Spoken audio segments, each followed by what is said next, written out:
Abagnale. Eu não precisava de arma. Não precisava de ameaça. Só precisava que você confiasse em mim por 30 segundos. 30 segundos eram suficientes para que eu soubesse tudo o que precisava saber sobre você. E depois disso, você me entregava o resto. O que descobri, depois de décadas ajudando o FBI a pegar pessoas como eu, é que o problema nunca foi a minha inteligência.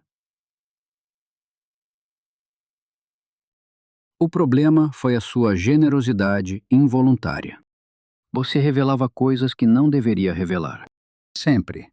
Todos. Sem exceção. E ninguém tinha te ensinado que isso era perigoso. Porque as pessoas que sabem não costumam falar. Esse silêncio que você acabou de sentir dura 4 segundos. É o tempo médio que um celular desbloqueado leva para começar a ser desmontado. E é o tempo que você vai aprender a guardar. Hoje. A mesa dos atemporais. Conversas sobre dinheiro, trabalho e vida. Com o burrinho esforçado. Boa tarde, senta aqui comigo. O ato 2 dessa série nos levou pelos impérios mais grandiosos que o capitalismo produziu. Rockefeller, Carnegie, Ford, Vanderbilt, Tsutsumi, Onassis. Vimos como esses impérios foram construídos, como apodrecem por dentro, como caem. E encerramos com uma pergunta que vai guiar o ato 3 inteiro. Existe algum sistema econômico capaz de gerar riqueza sem cobrar esse preço devastador da alma humana? Keynes e Mises estão esperando para responder. Estado e mercado vão se enfrentar nesta mesa em breve. Mas antes de entrar nesse debate, a mesa precisa fazer uma parada. Porque não adianta entender os grandes sistemas se você não entende como qualquer sistema extrai valor de você todos os dias. E você deixa. Sem perceber. Voluntariamente. Hoje é a aula inaugural do ato 3. E o tema é simples e perturbador. Você é o produto. A mesa hoje, a mesa mais cheia que já tivemos. 3 grupos, uma única guerra. Os que entenderam o campo de batalha. Sun Tzu, que escreveu sobre guerra 2.500 anos atrás e descreveu exatamente o que acontece quando você abre o celular hoje. Nicolau Maquiavel, que entendeu, 500 anos atrás, que a discrição é a primeira forma de poder. Sérgio Buarque de Holanda, o maior analista do caráter brasileiro, que explica por que nós somos especialmente vulneráveis. Os que operaram dentro dele, por dentro, por fora e pelo preço mais alto, Frank Abagnale, o maior vigarista do século XX, que depois de preso, passou décadas ajudando o FB e a entender a mente do predador. Charles Ponzi, que deu nome ao golpe mais replicado da história. Kevin Mitnick, o maior engenheiro social da história digital. Não hackeava computadores, hackeava pessoas. Harriet Tubman, que usou o silêncio como ferramenta de sobrevivência literal, quando revelar o plano errado significava morte. Bernard Baruch, o especulador que ficou rico em silêncio absoluto enquanto todos os outros falavam demais. Edward Snowden, que revelou ao mundo que o Estado já sabe mais sobre você do que qualquer golpista jamais poderia saber. Carolina de Jesus, que viveu o que os outros teorizaram e que nos lembra que a filosofia do silêncio é luxo invisível para quem está com a barriga vazia. Os que investigaram por dentro, a alma, o inconsciente, a ferida que o predador sempre encontra aberta, Sigmund Freud, que provou que nenhum mortal consegue guardar um segredo verdadeiro.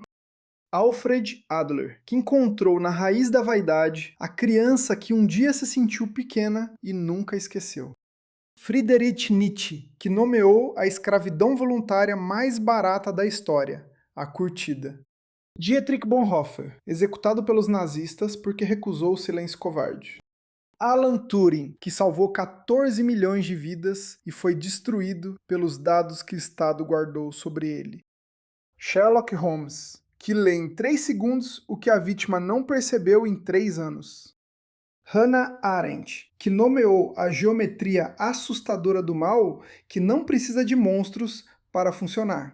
E fora dos grupos, porque não cabe em nenhum deles. Rei Salomão, que praticou o silêncio estratégico por décadas. Acumulou mais do que qualquer um desta mesa, e ainda assim se sentou no fim da vida e escreveu o Eclesiastes. Vaidade das vaidades. Tudo é vaidade. E o Zé do Povo, que vai trazer os golpes pelo nome, da farmácia à rua de Istambul, do semáforo da esquina ao cativeiro em Mianmar. 5 movimentos hoje.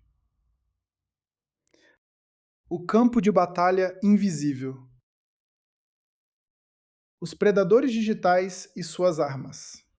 Os golpes universais, que não precisam de tecnologia nenhuma. A tríade da alma, porque você deixa.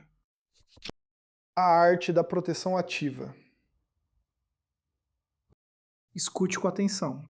E depois, manda para alguém que precisa ouvir isso. Mestres, eu preciso começar com uma provocação. A maioria das pessoas acha que para ser vítima de extração de valor, você precisa ser ingênuo, precisa ser pobre, precisa não ter estudado. A verdade é o oposto. Os alvos mais valiosos são os mais inteligentes, os mais educados, os mais bem-sucedidos. Eles têm mais a oferecer. E muitas vezes têm mais confiança, o que os torna mais fáceis de manipular. Sun Tzu, comece. Sun Tzu. Toda guerra é baseada no engano. Apareça onde não é esperado. Ataque onde não há defesa. O inimigo que você não vê é o único que pode te destruir completamente. Você vive numa guerra de informação. Você não declarou essa guerra. Você não escolheu esse campo de batalha, mas está nela. E enquanto você não reconhecer que está nela, está perdendo. Maquiavel. Burrinho, deixa eu traduzir Sun Tzu para o cotidiano moderno. O príncipe que revela seus planos antes de executá-los, nunca os executa. Porque entre o plano e a execução, alguém vai usar essa informação contra ele. Isso não é paranoia, é mecânica do poder. Toda informação que você revela sobre si mesmo é uma ferramenta que passa para as mãos de outro. Às vezes, esse outro usa com boas intenções. Às vezes, com indiferença. Às vezes, com interesse direto em te prejudicar. O problema não é a intenção do outro. O problema é que você cedeu o controle. E controle cedido raramente volta. Sérgio Buarque. E aqui, burrinho, preciso trazer o componente que torna o brasileiro especificamente vulnerável. Em 1936, publiquei Raízes do Brasil e descrevi naquele livro o que chamei de homem cordial. A cordialidade brasileira não é gentileza, embora pareça. É fusão emocional com o outro.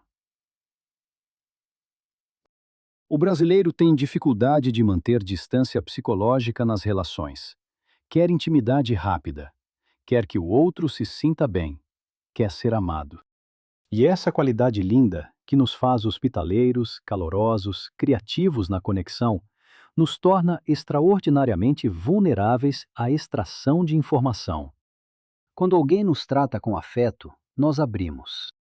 Quando alguém parece próximo, nós contamos. Quando alguém parece nossa família, nós entregamos. E o golpista brasileiro aprende isso cedo. Ele não precisa de ameaça. Ele precisa de calor humano. Maquiavel. Sérgio. Você está chamando de cordialidade o que eu chamaria de ausência de estratégia. Uma fortaleza não é hospitaleira porque abre as portas para qualquer mensageiro que sorriu. É indefensável. O florentino do século XV e o brasileiro do século XXI chegam ao mesmo resultado prático. Fortaleza aberta. Inimigo dentro. Sérgio Buarque. Maquiavel, você cresceu num tempo de venenos e punhais entre rivais declarados. O Brasil se formou diferente. Em séculos de mestiçagem forçada, portugueses, africanos, indígenas, a cordialidade não foi fraqueza. Foi a tecnologia de paz que nos impediu de nos destruirmos mutuamente. Não é ingenuidade. É uma escolha cultural sediada em séculos de convivência necessária. Chame de ausência de estratégia, se quiser. Eu chamo de o que sobrou depois que tudo tentou nos separar. Maquiavel. O diagnóstico histórico é elegante. E não vou disputá-lo. Mas o príncipe que explica com beleza por que suas muralhas estão abertas, ainda tem as muralhas abertas. A nobreza da origem não muda a extensão da vulnerabilidade. E no mundo que temos, não no mundo que construímos com necessidade, o resultado prático de uma virtude que o predador aprendeu a explorar. É uma fortaleza sem defesa. Sun Tzu. O afeto não é prova de intenção. É, muitas vezes, a arma mais eficiente do adversário. O general que distingue afeto fabricado de afeto real sobrevive. O que não distingue perde o exército. Zé do Povo. Burrinho, posso trazer os 2 pilares dessa extração silenciosa que acontecem no balcão da rua de baixo? Primeiro, o supermercado. Me dá seu telefone para dar o desconto. Parece R$ 3 de economia no iogurte. O que você não sabe? Aquele supermercado sabe quando a sua casa mudou de hábito de consumo, sabe suas fraquezas, sabe a marca de bebida que você compra quando está triste e rastreia toda a sua rotina doméstica.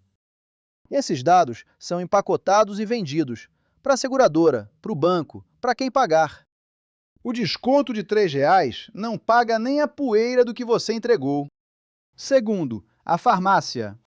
CPF para ter o preço normal. Eles criaram um preço inflacionado fictício e chamam o valor real de desconto com CPF. Mas o pior não é o preço. É que agora eles cruzam o seu histórico e sabem quais remédios controlados você ou seus filhos tomam. Isso alimenta bancos de dados que as seguradoras de saúde compram pelas sombras. Mais para frente, seu plano de saúde fica mais caro ou você tem um sinistro negado por um dado histórico que você vendeu por centavos. Maquiavel. E o Zé do Povo acabou de descrever o princípio fundamental da assimetria de informação. O vendedor sabe coisas que você não sabe.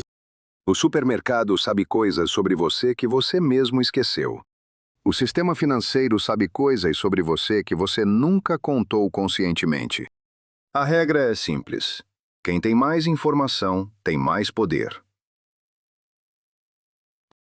Cada vez que você entrega informação sem receber informação equivalente em troca, você cede poder. E na maioria das transações do cotidiano, é exatamente isso que acontece. Salomão, há 3.000 anos, escrevia nos Provérbios: o simples acredita em tudo.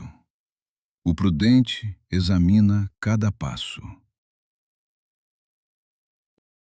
E em outro lugar: até o tolo parece sábio quando está calado. O silêncio não é ausência de inteligência. É a forma mais alta de inteligência aplicada à autopreservação. Aquele que guarda a própria palavra, guarda a própria vida. Isso escrevi quando era jovem e poderoso. O que escrevi quando era velho e havia perdido o caminho, é mais difícil de ouvir, mas é mais verdadeiro. Voltarei a isso. Mestres, agora precisamos entrar no lado mais desconfortável desta conversa. Precisamos ouvir os operadores do sistema. Não para admirá-los, para reconhecer o tamanho da engrenagem. À mesa agora, Franca Bagnall, Charles Ponzi e o maior engenheiro social da história digital, Kevin Mitnick. A Bagnall, comece. A Bagnale. O maior mito sobre golpe é que a vítima é burra. As vítimas mais fáceis que eu tive eram médicos, advogados, executivos. Pessoas inteligentes, bem-sucedidas, com diploma na parede. O golpe não explora a falta de estudo. Explora 3 coisas: confiança, urgência e autoridade. Quando você sente urgência, seu cérebro desliga a análise crítica. E quando alguém demonstra conhecer detalhes sobre você, seu nome, seu banco, você conclui que é legítimo. Esses detalhes foram entregues por você mesmo. O golpe começa muito antes do contato. Você não caiu porque é burro. Você caiu porque estava cansado. Cansado de desconfiar. Cansado de se proteger. Cansado de ser o único vigilante numa sociedade que deveria te proteger. E o predador aprende a esperar exatamente esse momento. Ponzi. Abagnale, você sempre soube que estava enganando. Eu aprendi algo mais perigoso. Aprendi a me convencer de que estava ajudando. Quando você se convence antes de convencer o outro, a mentira desaparece da sua linguagem corporal. Os olhos brilham de verdade, para destruir alguém com um sorriso no rosto. Convença a si mesmo primeiro. O sinal mais confiável de fraude não é o rosto do homem mau. É o número matemático impossível. Rentabilidade garantida muito acima da taxa básica, sem risco, não existe na natureza econômica. Zé, traz a lista. Os golpes digitais que o Brasil enfrenta no balcão do dia a dia. Zé do Povo, escuta e anota. Zé do Povo. Número 1. Golpe do WhatsApp e do falso familiar. Clonam sua foto em um número novo. Mãe, mudei de número, salva aí. A urgência é fabricada para pedir transferência imediata. A voz hoje é deepfake. Proteção, palavra-código com a família. Antes de qualquer transferência, liga no número antigo. Zé do Povo. Número 2. Golpe do Pix errado. Caiu um Pix na sua conta por engano, devolve para essa outra chave aqui. A conta de origem foi hackeada. Ao transferir para a nova chave, você manda dinheiro legítimo e ainda vira laranja involuntário de lavagem. Proteção. Nunca devolver Pix sem confirmar pessoalmente com seu banco. Zé do Povo. Número 3. Golpe do falso funcionário de banco. Ligam de uma central falsa com música de espera e tom corporativo. Dizem que sua conta foi invadida e pedem procedimento no aplicativo para cancelar transferência. Banco nenhum pede transferência para proteger conta. Nunca. Desligue e ligue você para o número do cartão. A Bagnale. Estão usando o meu manual, Zé. Autoridade. Tom corporativo. Urgência fabricada. Solução imediata. É a engenharia social clássica. Eu fazia isso com uniforme de piloto e identidade falsa. Hoje fazem com músicas de espera e clonagem de número de telefone. A psicologia é a mesma de sempre. Zé do Povo. Número 4. Golpe do falso motoboy. Ligam dizendo que seu cartão foi clonado e que um motoboy do banco vai buscá-lo para a perícia. Pedem para cortar o cartão ao meio.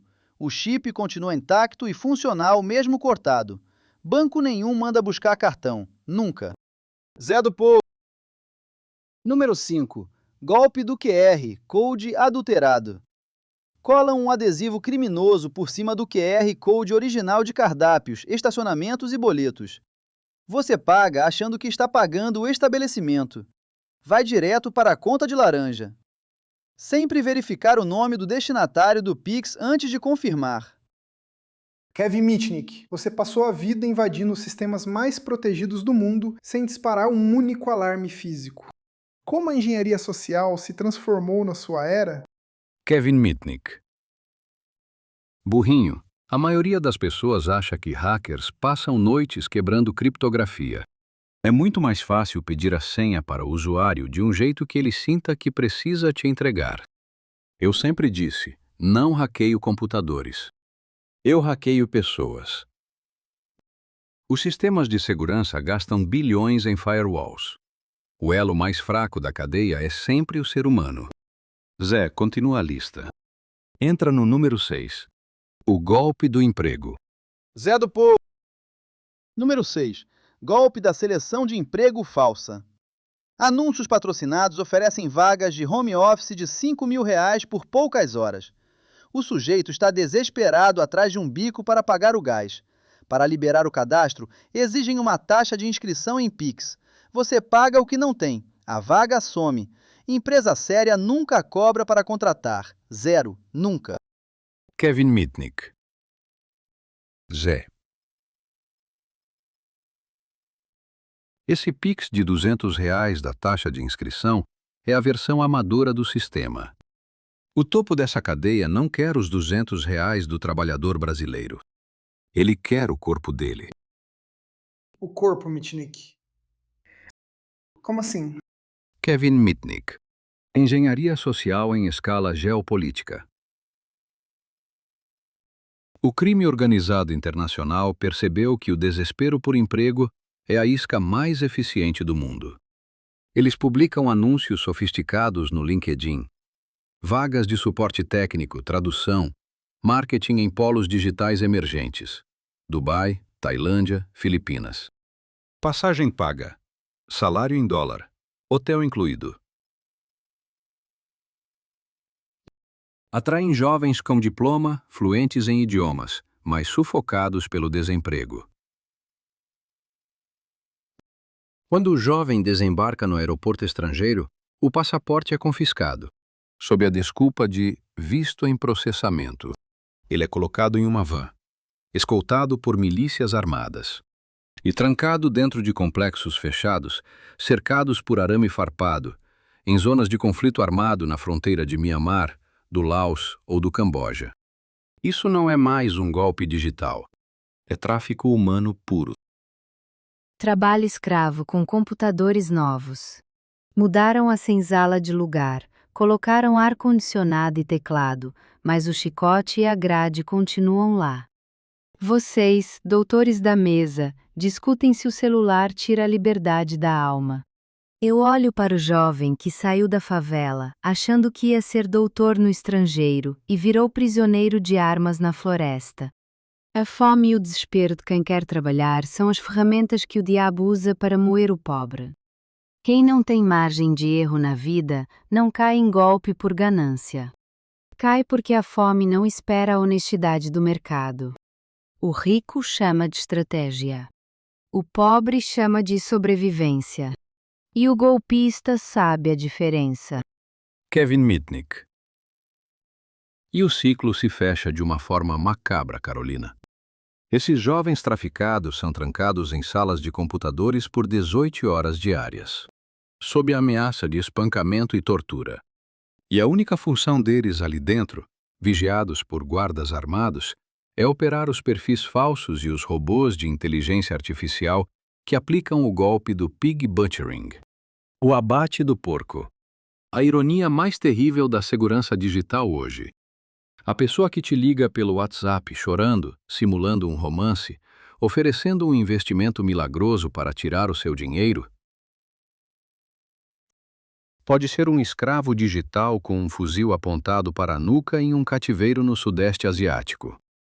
A máquina usa uma vítima no Oriente para sangrar financeiramente outra vítima no Ocidente. E o dinheiro de ambas alimenta cartéis internacionais. Hannah Arendt. Olhem a geometria assustadora desse sistema. O que estamos testemunhando não é a presença de monstros extraordinários comandando o crime.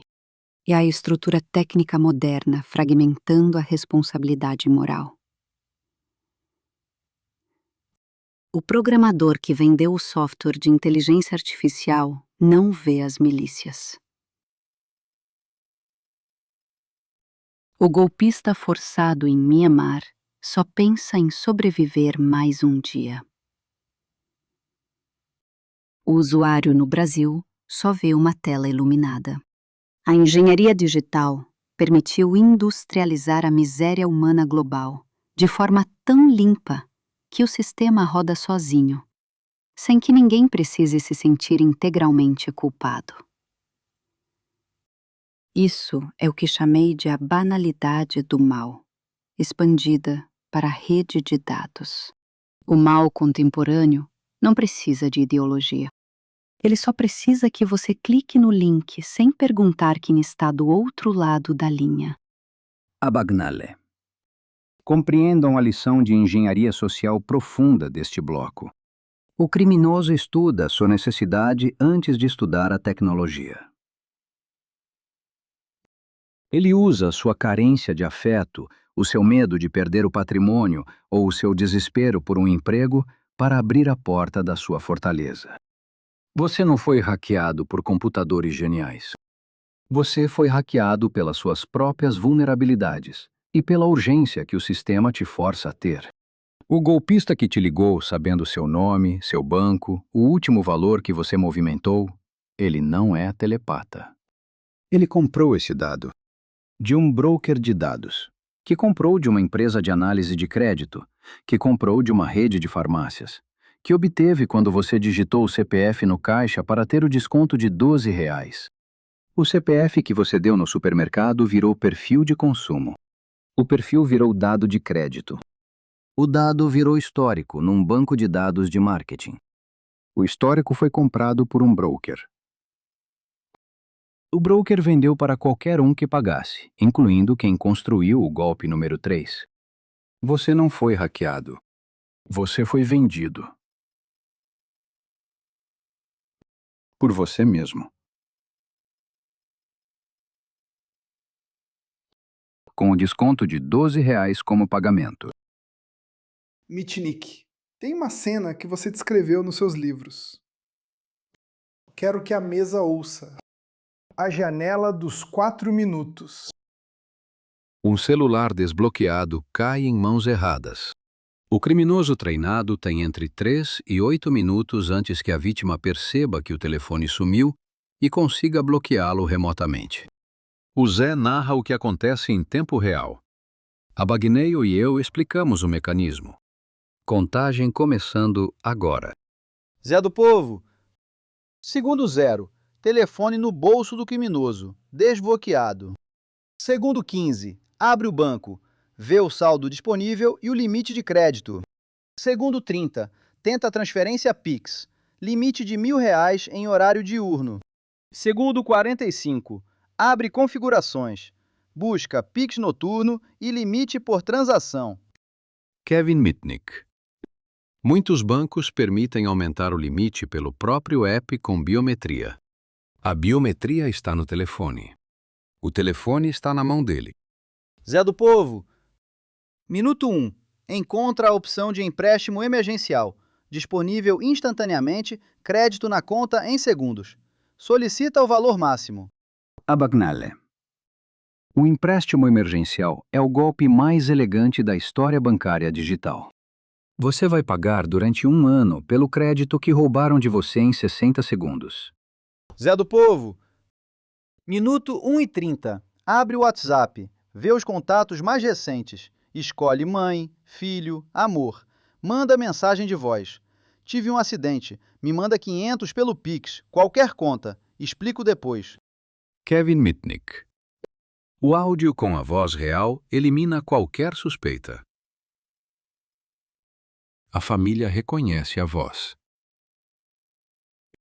O pânico elimina a análise crítica. Zé do Povo. Minuto 2. Migra o WhatsApp para outro dispositivo. Escaneia o QR Code da tela. A partir de agora, é você para todos os seus contatos. Minuto 2:30. Abre o e-mail conectado ao Apple ID ou Google. Inicia reset de senha. Minuto 3. Entra no chat da operadora. Tem CPF, nome da mãe, data de nascimento na carteira digital. Inicia processo de troca de chip. Kevin Mitnick. Operadoras com menor segurança no chat aprovam a troca em minutos. O novo chip recebe todos os SMS de verificação de 2 fatores. O seu chip vira plástico sem sinal. Zé do Povo. Minuto 4. Você percebeu que o celular sumiu? Pediu para alguém ligar. Cai na caixa postal.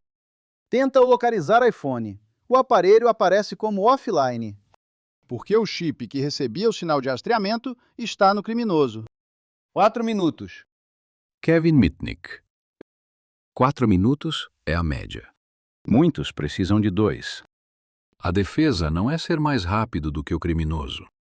É fechar as janelas antes de precisar correr. Abagnale. 3 janelas a fechar ainda hoje. 1. PIN de SIM em todas as operadoras. Leva 2 minutos. Bloqueia a troca de chip pelo chat. 2. Autenticador de app no banco. Nunca por SMS. O SMS é a janela que ele precisa. 3. Notificação instantânea de qualquer transação. Você sabe em segundos, não em dias. Essas 3 ações custam R$ 0,20.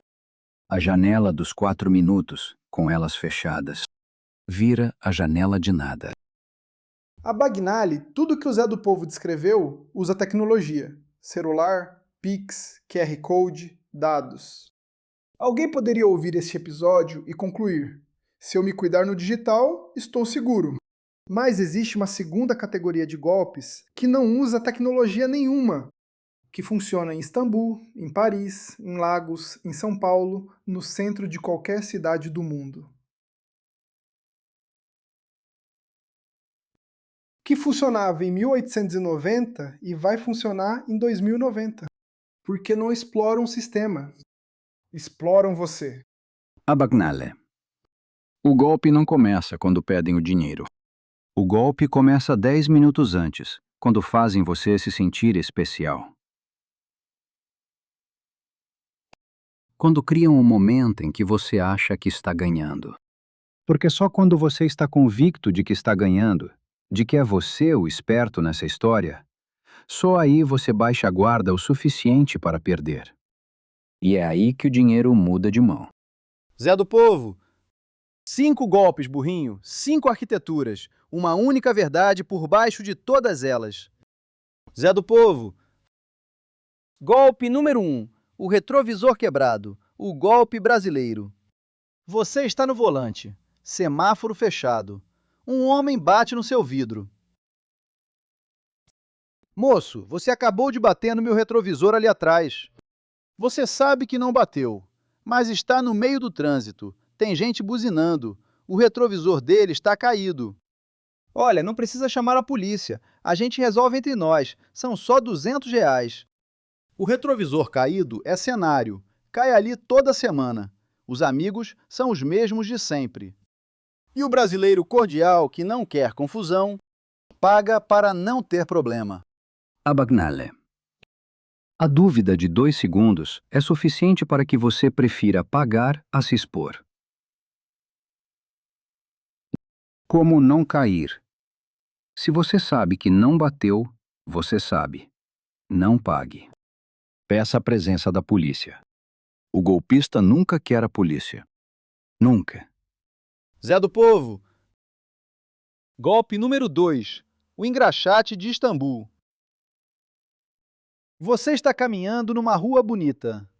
Istambul, Cairo, Buenos Aires. Um homem passa por você e derruba uma escova no chão. Você avisa. Ele agradece com calor. Que pessoa boa você é. E então, quase como reflexo, ele olha para os seus sapatos. Deixa eu limpar, de graça, como obrigado. Você hesita, ele já está agachado. 30 segundos depois, seu sapato brilha. E então vem o preço, absurdo, 5 vezes o que qualquer engraxate real cobraria. Você diz que não vai pagar, e 2 amigos aparecem do nada. Não ameaçam, não precisam, apenas estão ali, perto, esperando. E a maioria das pessoas paga. Abagnale. Quando você avisou sobre a escova, você fez a primeira microconcessão. Entrou na interação. Quando o sapato ficou limpo, a reciprocidade te prendeu. O psicólogo Robert Cialdini chamou isso de princípio da reciprocidade, instinto que garantiu a sobrevivência de tribos por milênios. O engraxate não te está enganando. Está usando a sua própria fiação evolutiva contra você. Como não cair? No momento em que ele agacha, você diz, não, obrigado, e continua caminhando. Uma vez que o sapato foi engraxado, você já está dentro do jogo. Zé do Povo.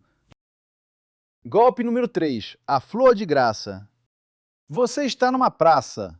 Roma, Amsterdã, Rio de Janeiro.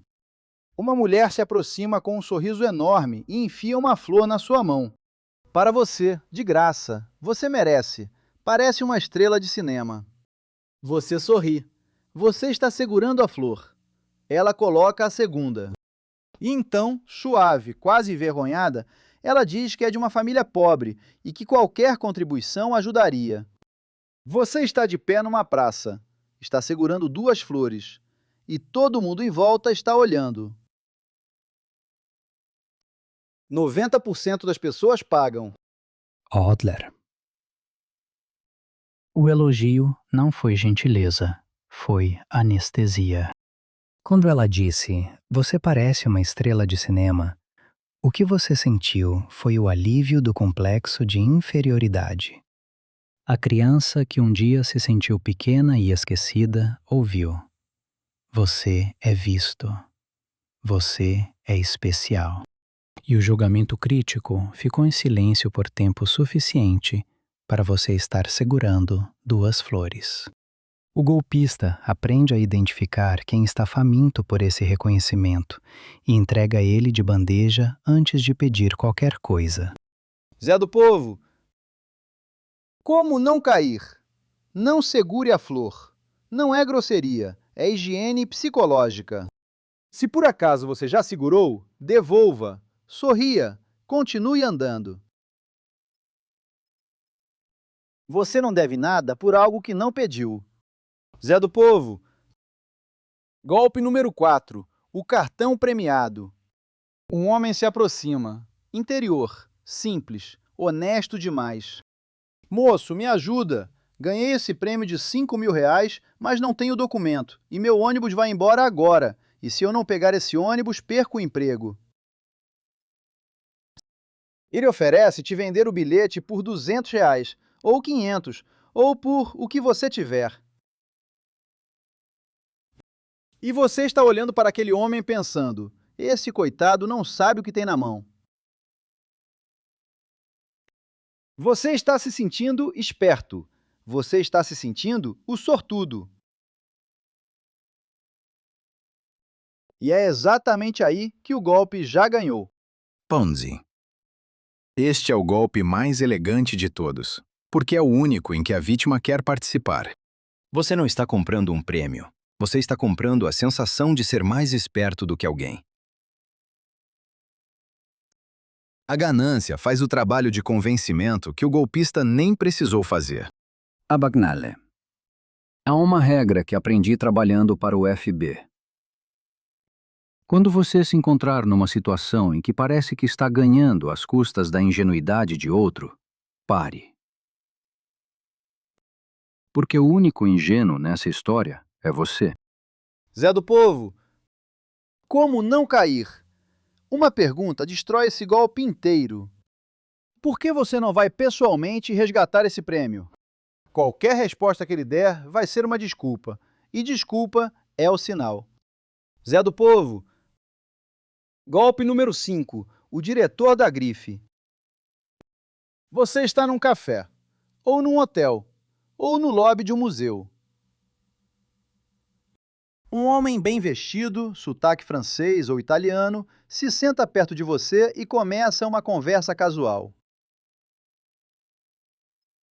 Ele menciona, quase sem querer, que é diretor regional de uma marca de luxo, Hermès, Louis Vuitton, Gucci. E então diz: olha, eu recebi umas peças como cortesia. Não posso levar de volta para Paris. Burocracia terrível. Se você quiser, podem ser suas. Bolsas, relógios, roupas, com embalagem original, com um valor declarado que faz você engolir seco. E então, depois das peças já na sua mão, ele menciona: a minha filha faz aniversário amanhã. Você não poderia me ajudar a comprar um pequeno presente? Eu pago de volta assim que chegar no hotel. A maioria das pessoas paga, porque está segurando 15 mil reais em peças de luxo. Ou, pelo menos, achando que está. Abagnale. Este é o long con, o golpe longo. Primeiro, constrói credibilidade. Segundo, te bombardeia de presentes. Terceiro, o pedido vem depois dos presentes já na sua mão. E quarto, o mais cruel. As peças são falsas. Você não perdeu 300 reais pelo presente da filha. Você perdeu 300 reais pelo privilégio de se sentir parte de um mundo que nunca foi real. Zé do Povo, como não cair? Ninguém te dá coisa cara por nada. Aceite os presentes se quiser. E quando vier o pedido, qualquer pedido financeiro, diga que precisa ir ao banheiro. E não volte. Você não deve nada por presente que não pediu de pessoa que não conhece. Zero tecnologia, burrinho. É precisamente por isso que precisamos de 2 mais. Os 5 que descreveram até agora exigem presença física. Os próximos 2, o criminoso pode estar do outro lado do mundo.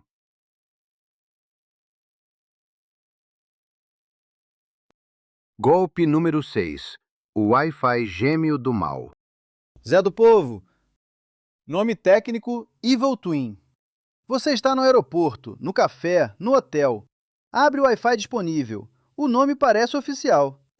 Esse ponto de acesso é controlado por um criminoso, sentado a 30 metros de você. Tudo o que você faz online nessa rede passa por ele primeiro. Senhas de banco, login de e-mail, conversas. Nos mais sofisticados, apresenta uma tela de login falsa, pedindo seus dados antes de liberar o Wi-Fi gratuito. 3 sinais que qualquer pessoa detecta em 3 segundos. 1. Redes legítimas pedem registro por portal no navegador. Não pedem usuário e senha de e-mail. 2.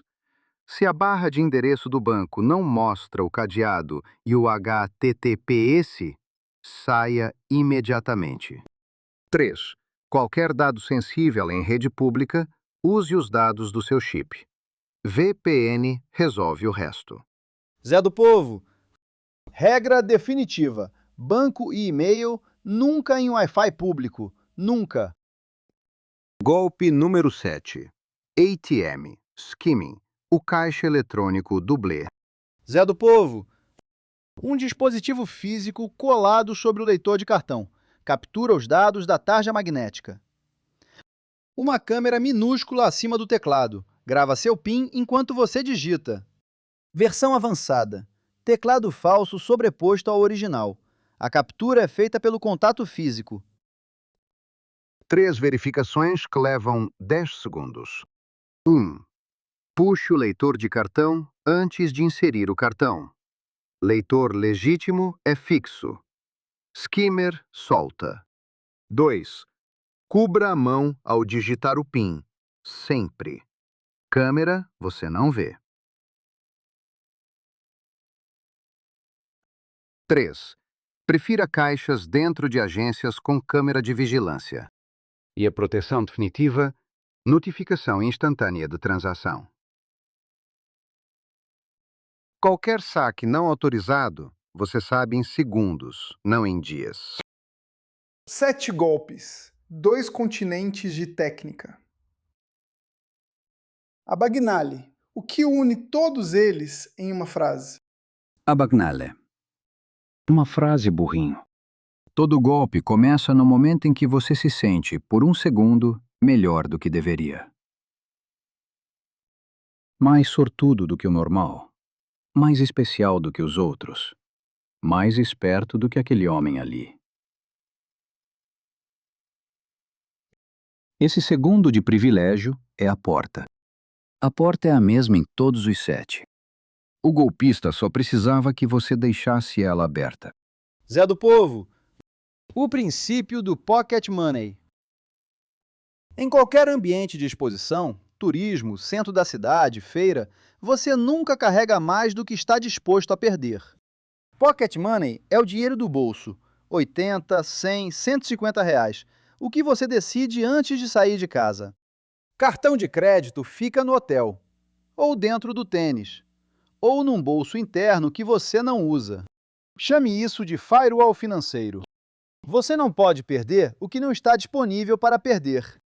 O Pocket Money não é só proteção financeira, é proteção psicológica. Ele elimina a opção antes que o golpe comece. Maquiavel. O Zé do Povo acabou de descrever o que os estrategistas militares chamam de limitação de exposição. Você não pode defender todos os flancos. Então você reduz o território exposto.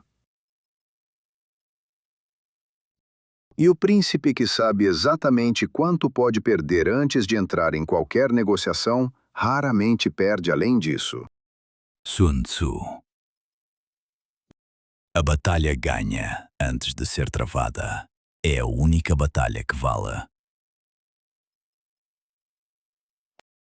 Decida o quanto você pode perder antes de sair de casa. Essa decisão é a sua primeira e mais importante linha de defesa. 7 golpes. 7 arquiteturas diferentes. Mas quem me responde a pergunta que ficou? Por que o gatilho funciona?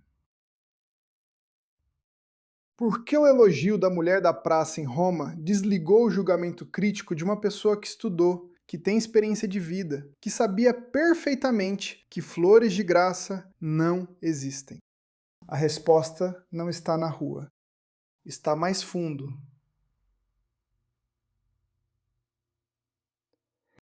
E há 3 mentes nesta mesa que passaram a vida inteira investigando esse fundo.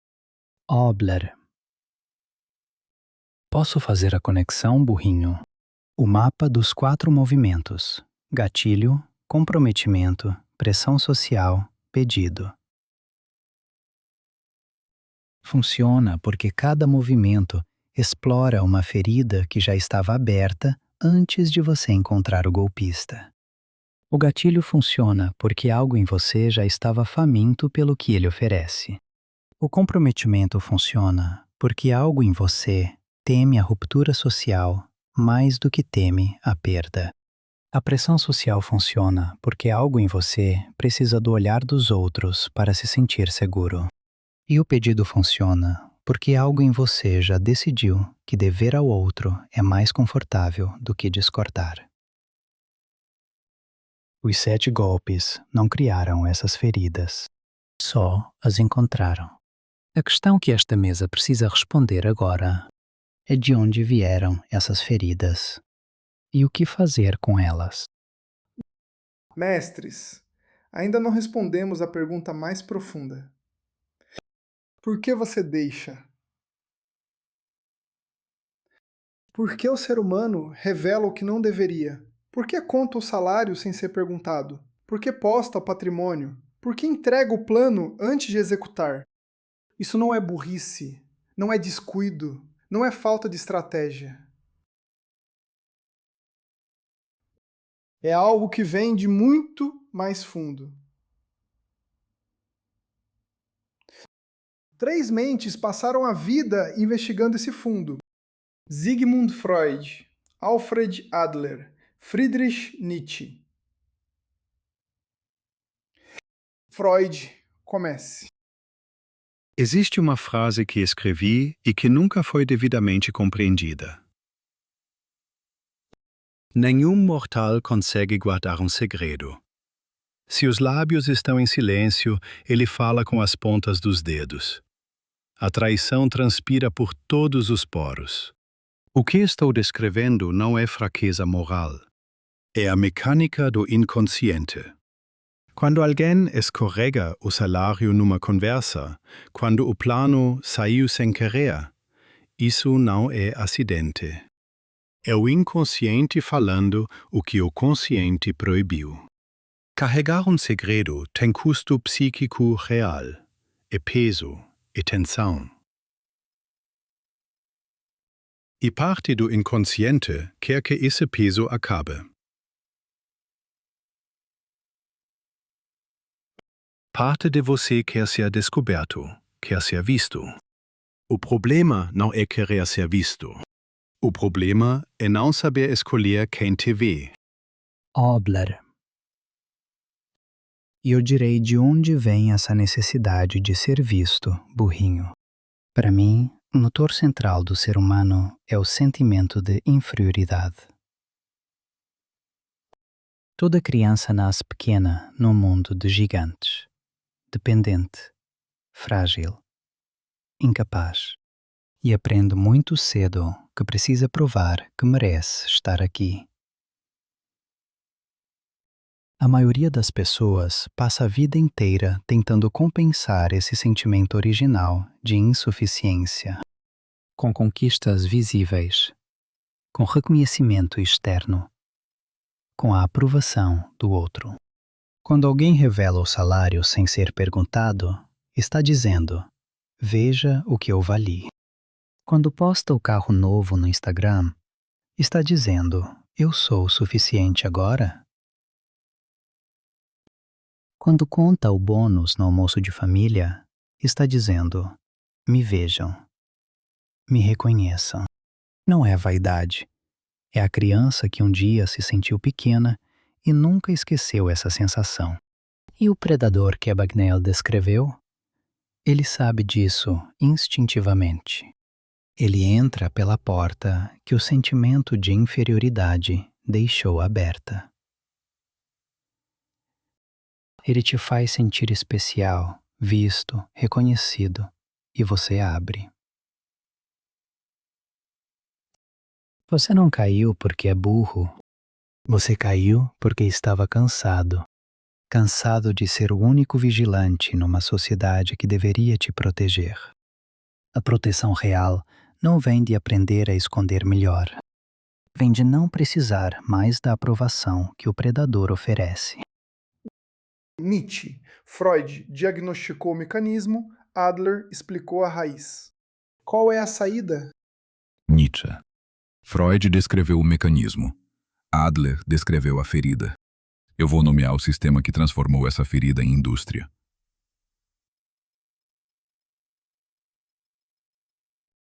Escrevi sobre o que chamei de moral de rebanho.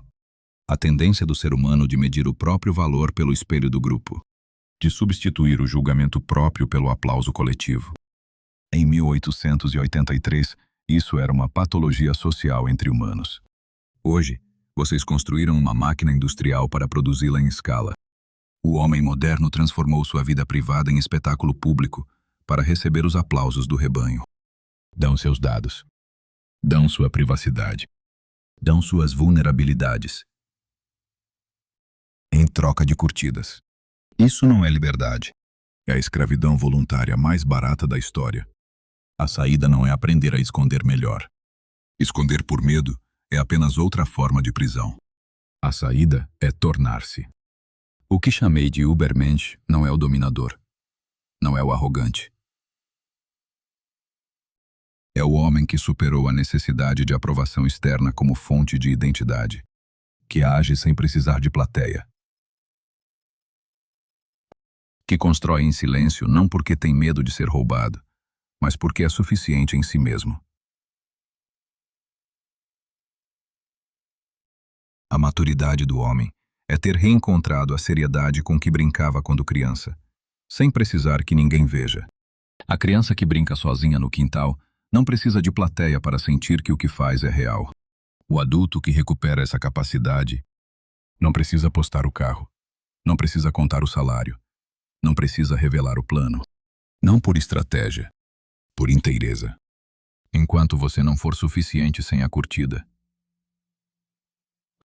você será sempre o produto. Carolina de Jesus. Friedrich. Seu Ubermensch não passa de um luxo para quem tem a barriga cheia. Vocês discutem se a curtida no Instagram é escravidão voluntária. Eu olho para o idoso na fila da favela do Canindé que teve o cartão do INSS clonado por um funcionário que vendeu os dados na tal da Dark Web. Para ele, o silêncio estratégico não é filosofia de inteireza. É a diferença entre ter o que comer amanhã ou revirar o lixo. Vocês douram a pílula do orgulho. Eu trago o peso do chão. Nietzsche. Carolina.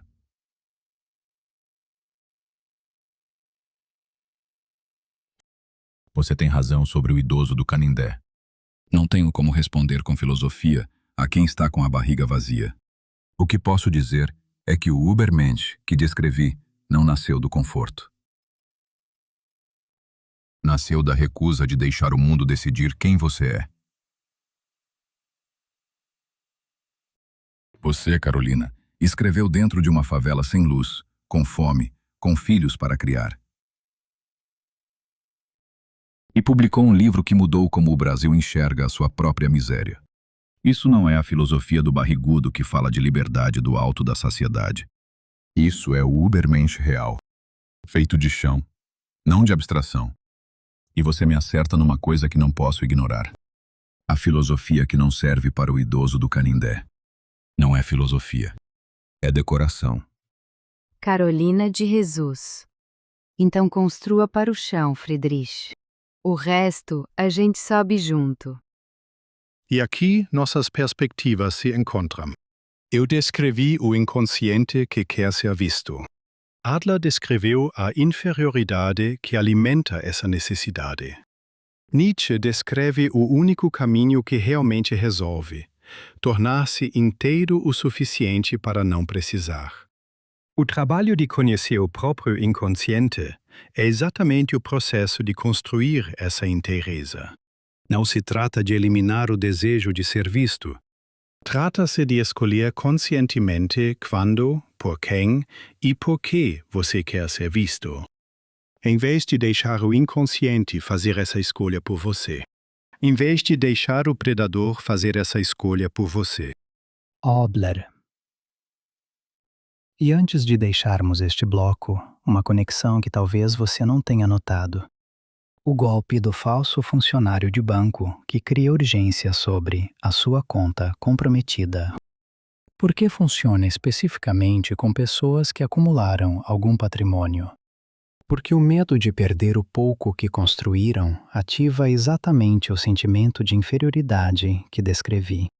A pessoa que foi pobre, que lutou décadas para ter o que tem, quando o predador diz sua conta está em risco, ele não está atacando o dinheiro. Está atacando a identidade que esse dinheiro representa. A urgência não é financeira, é existencial. Entender isso é a única proteção profunda. Porque quando você sente urgência existencial, seu julgamento está comprometido. Pause, desliga, respira. E então, antes de revelar qualquer informação, faça uma pergunta interna. Estou agindo a partir de clareza ou a partir de medo? A honestidade com essa pergunta é o início de tudo. Nietzsche. Não é o silêncio do covarde que defenda. Não é o silêncio do paranoico que desconfia de tudo. É o silêncio de quem não precisa de plateia para saber que existe. Freud, Adler e Nietzsche nos deram o diagnóstico e a cura profunda. Agora precisamos das ferramentas para o dia a dia. Harriet Tubman, você usou o silêncio de uma forma que nenhum outro personagem desta mesa usou. Harriet Tubman. Bernard fala de ações em Wall Street. Maquiavel fala de coroas e principados. Eu falo de um galho seco que quebra na floresta escura. Se eu revelasse a rota para a pessoa errada, o preço não era uma taxa de juros mais alta. Era a força. Conduze 13 missões pelo Underground Railroad. Libertei 70 pessoas diretamente. Nenhuma foi recapturada, nenhuma morreu. O segredo não era coragem.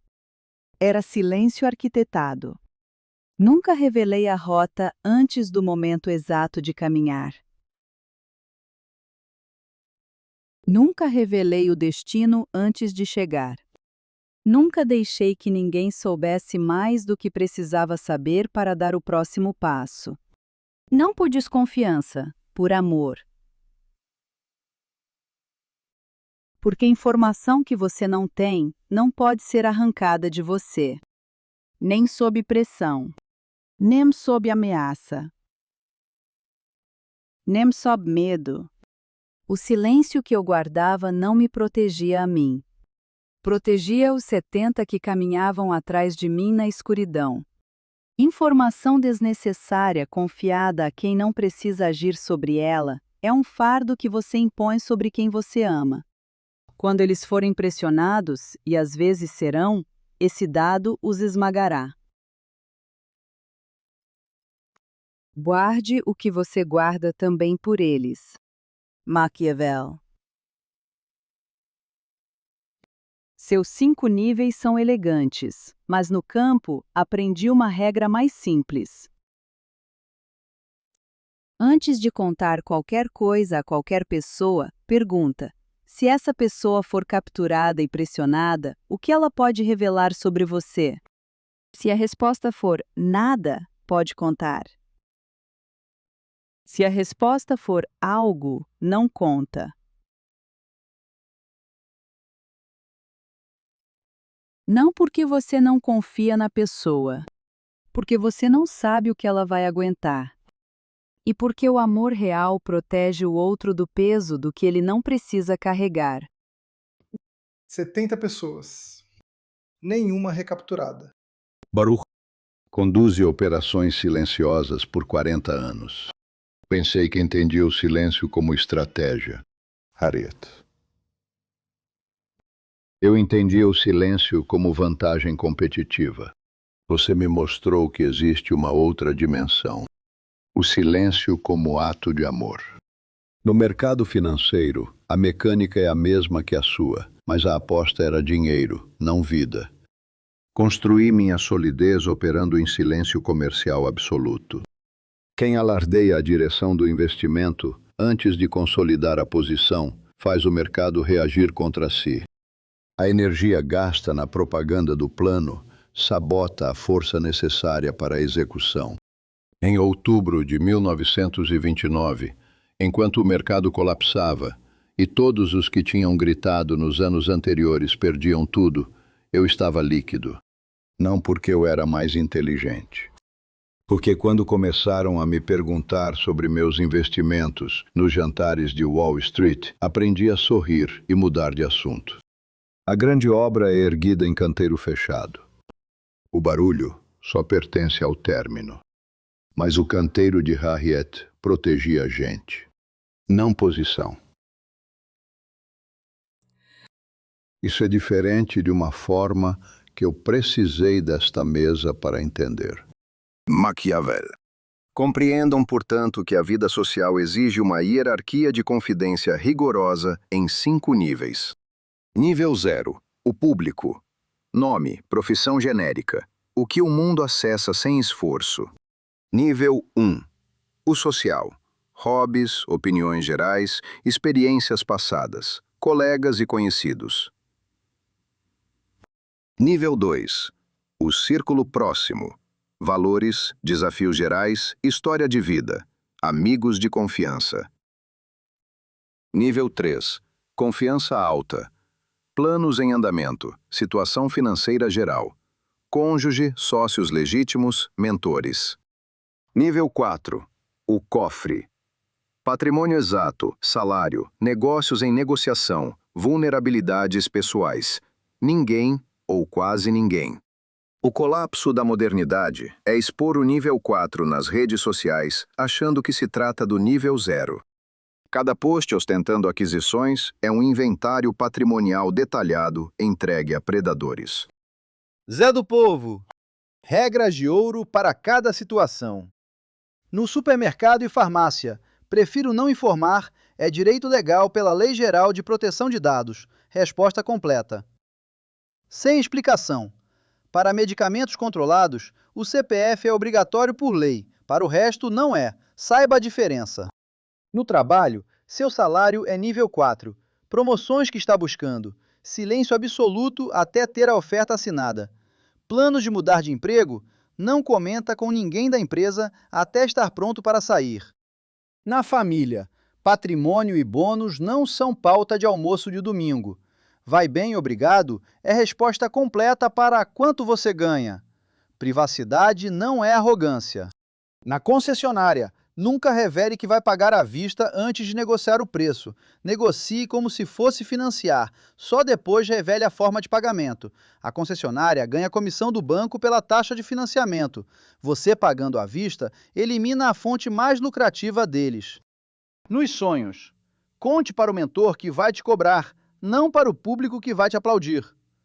A dopamina da validação prematura substitui a energia necessária para executar. Salomão. Maquiavel me descreveu um sistema de 5 níveis. O Baruch me disse que o lucro gosta da sombra. Ambos estão certos. E eu sou a prova mais cara de que estar certo não é suficiente. Fui o homem mais rico que o mundo antigo conheceu. Acumulei mais ouro do que qualquer rei antes ou depois de mim. Construí o templo. Escrevi os provérbios. Pratiquei o silêncio estratégico por décadas. Guardei o que não deveria revelar. E no fim da vida, sentei-me e escrevi o Eclesiastes. O livro que a maioria das pessoas não lê porque é incômodo demais. Vaidade das vaidades. Tudo é vaidade. Acumulei em silêncio absoluto. Protegi o patrimônio com a hierarquia de confidência mais rigorosa que qualquer Maquiavel poderia imaginar. E quando olhei para trás, para as obras, para o ouro, para os planos executados em silêncio, descobri que havia protegido as coisas erradas. Havia guardado os segredos certos e revelado o coração errado. Baruch tem razão. O lucro gosta da sombra. Mas há algo que o lucro não compra de volta. O tempo que você passou protegendo o que acumulou, em vez de viver o que importava. Há tempo do calar e há tempo de falar. O equilíbrio preserva a integridade. Mas o equilíbrio real não é entre revelar e guardar. É entre proteger a vida que você tem e não esquecer de vivê-la. O silêncio estratégico é necessário. Mas o silêncio que não tem amor no centro é apenas solidão bem organizada. Salomão, que teve tudo, e ainda assim escreveu o Eclesiastes. Dietrich Bonhoeffer. Maquiavel.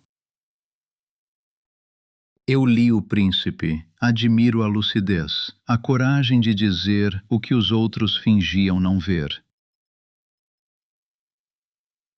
Mas você descreveu o mundo como é, Eu fui morto por recusar esse mundo. Em 1933, quando Hitler tomou o poder, o conselho prudente era o silêncio estratégico. Preserve seu patrimônio. Não exponha seus planos. Não revele suas convicções. Muitos seguiram esse conselho. Sobreviveram. Perderam a alma. Eu falei, fui preso, fui executado em abril de 1945, 23 dias antes do fim da guerra.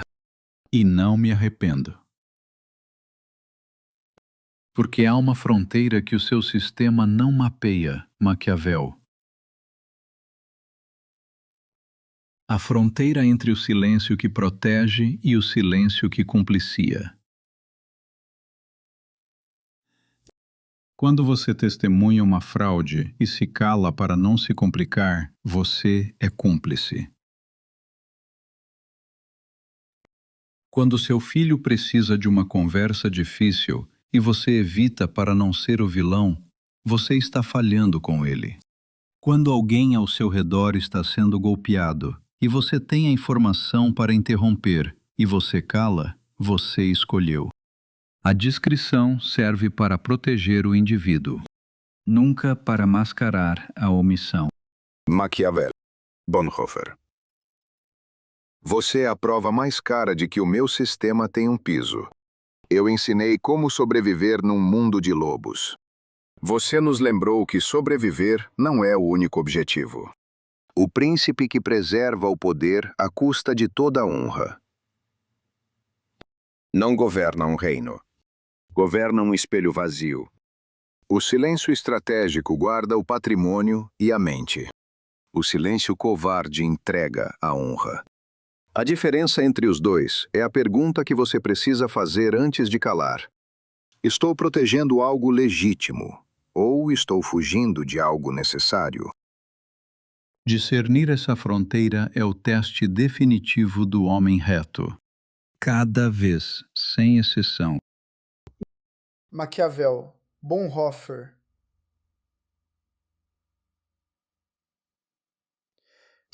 Vocês mapearam o silêncio estratégico e o silêncio covarde. Falta uma terceira categoria que nenhum dos dois viveu para enfrentar. O silêncio que é arrancado de você. Não pelo predador da rua, não pelo golpista do WhatsApp. Pelo Estado, pelo mercado, pelo sistema que compra e vende o que você nunca soube que estava vendendo. Há dois homens nesta mesa que entenderam isso antes de todo mundo. Alan Turing. Em 1942, decifrei o enigma. A máquina que os nazistas acreditavam tornar suas comunicações invioláveis. Aprendi naquele galpão de Bletchley Park uma equação fundamental. Toda proteção tem uma fraqueza. Toda cifra tem uma chave. Toda muralha tem uma porta que alguém ainda não encontrou. O que mudou desde então não é a natureza do problema. É a escala do que está do outro lado quando a porta é aberta. Em 2021, 220 milhões de CPFs brasileiros foram encontrados à venda na Dark Web. Cada registro, 75 centavos. Com nome, data de nascimento, endereço, renda, score de crédito, histórico de veículos, foto do rosto extraída da Receita Federal. 220 milhões de registros.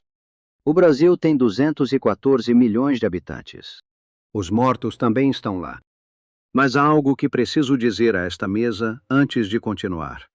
Algo que não é equação. Eu salvei a guerra. Decifrei o código que os aliados não conseguiam quebrar. Abreviei o conflito em pelo menos 2 anos. Salvei talvez 14 milhões de vidas. Em 1952, o Estado britânico que eu havia protegido me processou criminalmente. Por homossexualidade. Condenaram-me à castração química. Injeções de estrogênio para suprimir o que chamavam de desvio. Os dados que eles tinham sobre mim minha vida particular, minhas cartas, minhas confissões sob interrogatório, foram usados contra mim pelo mesmo sistema que eu havia salvado. Morri em 1954, com 41 anos. Uma maçã ao lado da cama, com cianeto. Não conto isso para que você sinta pena de mim. Conto porque é a ilustração mais precisa que existe do que acontece quando o Estado tem dados sobre você que você não controla. Não precisa de golpista. Não precisa de dark web. Não precisa de broker de dados. Basta o arquivo, o registro, a informação sobre quem você é, guardada por alguém que um dia pode decidir que isso é um problema. O que mudou desde 1952? A escala. Não a natureza. Edward Snowden. Burrinho, em 2013, revelei ao mundo que a Agência de Segurança Nacional americana estava coletando dados de cidadãos de qualquer país. E-mails, buscas, chamadas. Sem mandado judicial individual. Diretamente dos servidores de Google, Apple, Facebook, Microsoft. Incluindo cidadãos brasileiros. O CPF que o Zé do Povo deixou na farmácia foi para um broker de dados. O broker vendeu para o golpista do Pix. Isso o Abagnale explicou. O que ainda não foi dito. Quando esse tipo de dado entra no ecossistema global de vigilância, ele deixa de pertencer apenas ao mercado. Ele passa a interessar também ao Estado. Seu perfil de consumo, os remédios que você compra, os alimentos que você escolhe, as marcas que você prefere, pode ser cruzado para mapear comportamento e preferências. Você foi privatizado pelo mercado e pode ser estatizado pelo Estado. Na mesma transação de R$ 12. As pessoas dizem, não tenho nada a esconder. Eu respondo, você tem tudo a mostrar. E não foi você que decidiu para quem. Alan Turing. A pergunta que este episódio deixa não é: você vai ser vítima de fraude? A pergunta é: você já foi? O que você faz com a informação de que a porta já está aberta? Duas ações que qualquer pessoa pode tomar ainda hoje. Primeira, acesse Rev. Ai. Bin. Pone.com. Site gratuito que verifica se o seu e-mail está em vazamentos conhecidos. Sequenta 12. Segunda, bloqueie seu crédito no Serasa e no C.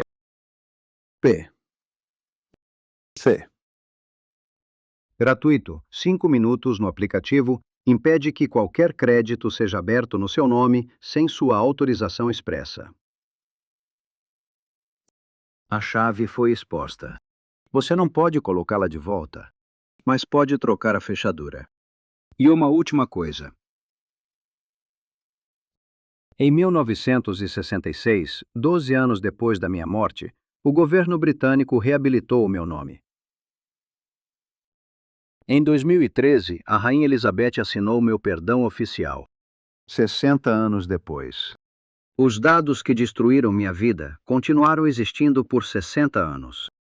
Não desapareceram com a injustiça. Não foram apagados quando o mundo reconheceu o erro. Dados não morrem. Eles esperam. Até que alguém decida o que fazer com eles. Agora respira.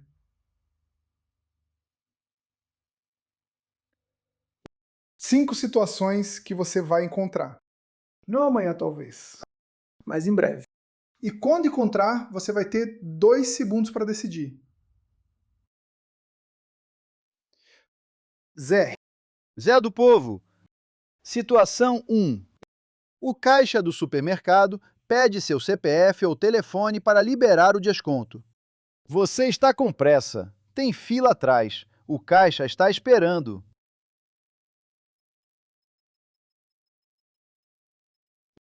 2 palavras. Prefiro não. Sem explicação, sem desculpa, sem constrangimento. É direito seu pela Lei Geral de Proteção de Dados.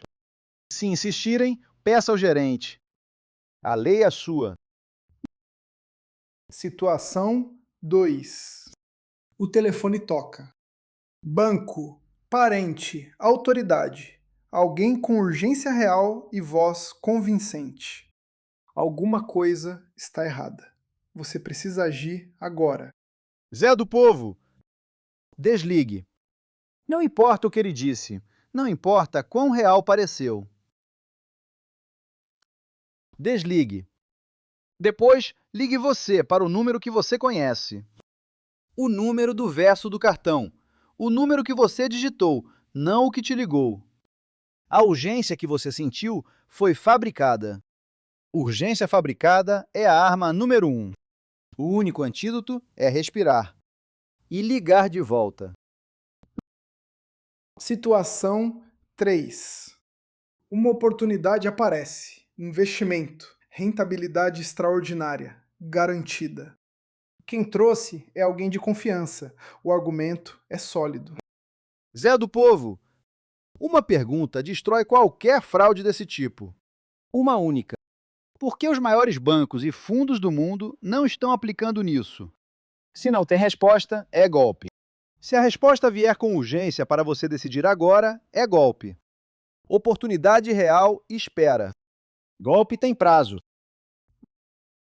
Situação 4. O golpe já aconteceu. Você foi. O dinheiro sumiu. Zé do Povo! Primeiro, respira. Você não caiu porque é burro. Você caiu porque estava cansado. Vergonha não devolve o dinheiro. Ação devolve. 3 passos. Hoje, não amanhã. 1. Boletim de ocorrência eletrônico na Polícia Civil. 2. Contestação via M. E D. Mecanismo especial de devolução diretamente no seu banco. Faça imediatamente. Em muitos casos, o sistema trabalha com janelas de até 90 dias, mas cada minuto perdido favorece o golpista. 3. Registro no Banco Central e no consumidor. Ponto. Gov. Ponto. BR. E uma regra absoluta. Nunca pague nada para recuperar o que perdeu. Esse é o segundo golpe. E o segundo golpe é maior que o primeiro, porque você já está ferido e desesperado. Situação 5. Você está bem. Nada aconteceu. E você quer que continue assim. Zé do Povo! 3 ações esta semana, custam R$0. 1. Bloqueie gratuitamente novas aberturas de crédito no seu nome, no Serasa e no Ponto. S. P. C. 2. Ative a autenticação de 2 fatores em todas as contas: banco, e-mail, redes sociais, aplicativo autenticador, não SMS. 3. Nunca use a mesma senha em 2 lugares. Nunca. Essas 3 ações não impedem tudo, mas fecham as janelas mais fáceis. E janela fechada muda de alvo. Olha o que esta mesa construiu hoje. Começamos com um vigarista confessando no escuro. Terminamos com um matemático que salvou 14 milhões de vidas e foi destruído pelos dados que o Estado guardou sobre ele. No meio, a mecânica completa de como você é desmontado e como para de ser. Sun Tzu disse que você está numa guerra que não declarou. Ele estava certo. Mas há algo que ele não disse. A maioria das guerras tem 2 lados visíveis. Esta não. O campo de batalha é o espaço entre o que você sente e o que você revela. E esse campo é bombardeado todos os dias, pelo predador da rua, pelo broker de dados, pelo app que você instalou de graça, pelo grupo de família que pergunta quanto você ganhou nesse mês. Maquiavel nos deu a arquitetura, 5 níveis de confidência. A hierarquia do príncipe aplicada ao celular que está no seu bolso agora. Sérgio Buarque nos deu o espelho. Nossa cordialidade não é fraqueza, é a nossa identidade mais profunda, mas identidade que o predador aprendeu a usar como porta traseira. E Carolina de Jesus quebrou esse espelho na nossa cara. Lembrando que a filosofia do silêncio estratégico é um luxo invisível para quem está com a barriga vazia lutando pelo prato de comida. Que o idoso do Canindé, com o cartão do INSS clonado, não cai em golpe por vaidade. Cai porque a fome não espera a honestidade do mercado. Carolina nos devolveu o peso que a filosofia às vezes esquece de carregar. A Bagnali e Ponzi nos lembraram do que ninguém quer ouvir. O golpe não escolhe o ignorante, escolhe o confiante, escolhe o inteligente que acha que está imune.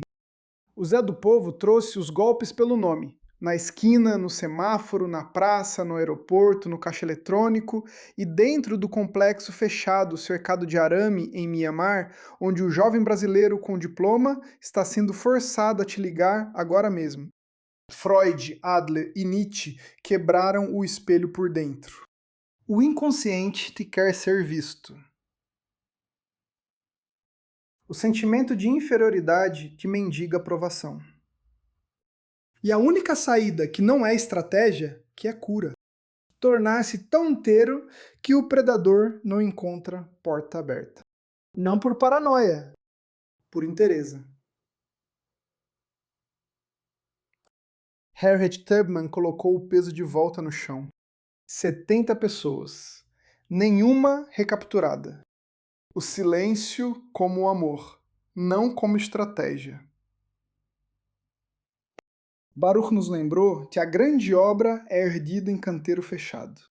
Salomão, que acumulou mais riqueza, mais silêncio e mais sabedoria do que qualquer um desta mesa, ainda assim descobriu algo que nenhum de nós quer admitir.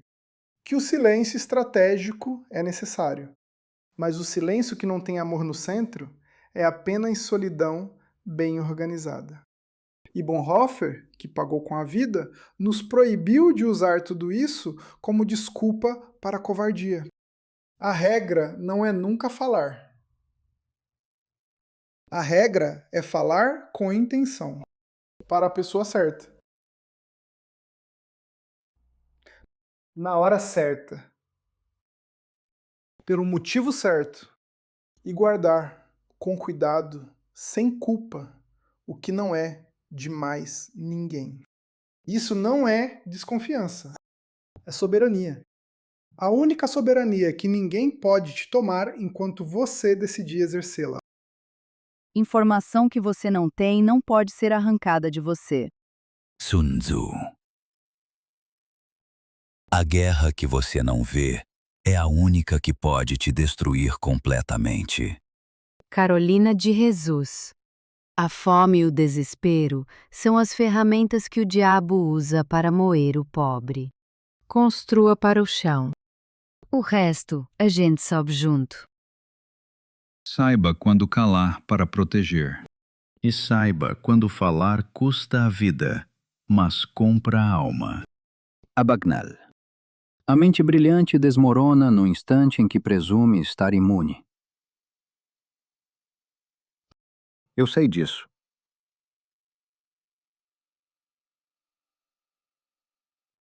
Porque fui o brilhante. E depois fui o imune. E depois fui preso. Nietzsche.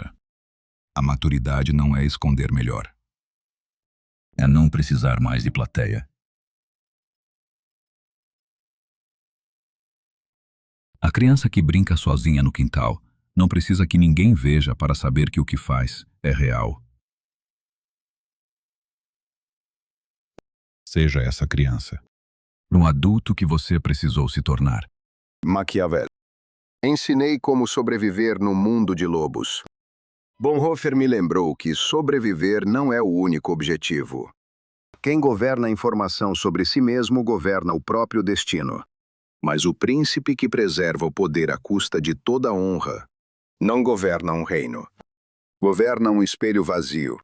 Zé do Povo, da próxima vez que pedirem seu CPF no supermercado, lembra desta mesa. Da próxima vez que alguém bater no seu vidro no semáforo dizendo que você bateu no retrovisor dele, lembra também. E da próxima vez que você estiver prestes a revelar o que não precisa revelar, seja por vaidade, seja por medo, seja por não saber que podia não revelar. Lembra de Harriet, que conduziu 70 pessoas pela escuridão, sem que nenhuma soubesse o destino completo. E todas chegaram. O mundo vai continuar pedindo seus dados, seus documentos, sua pressa,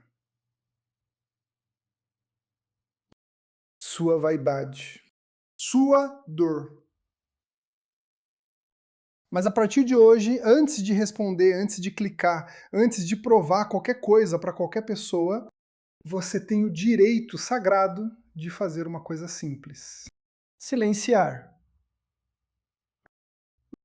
Se você é sempre o produto, será que alguns sistemas, pelo menos, tornam um preço mais justo? Será que alguns sistemas te devolvem mais soberania sobre o que você entrega e o que você guarda? Ou todos os sistemas, capitalismo, socialismo, Estado, mercado, são apenas arquiteturas diferentes para fazer a mesma coisa?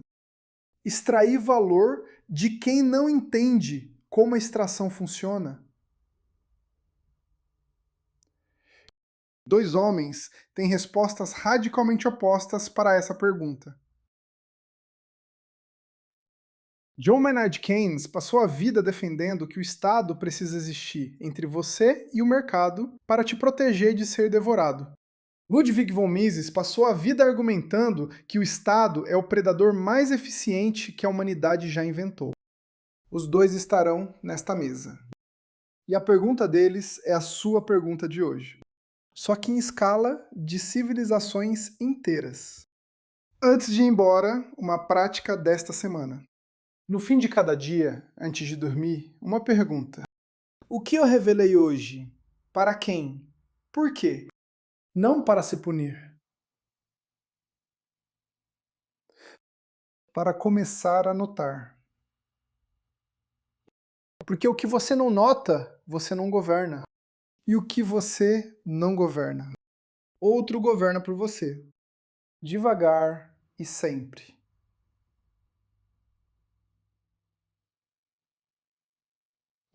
Sem atalhos. Só passos. Eu sou o Burrinho. Nos vemos no grande debate. Esta foi A Mesa dos Atemporais. Roteiro: Burrinho Esforçado. Para ouvir todas as mesas, burrinhoesforcado.com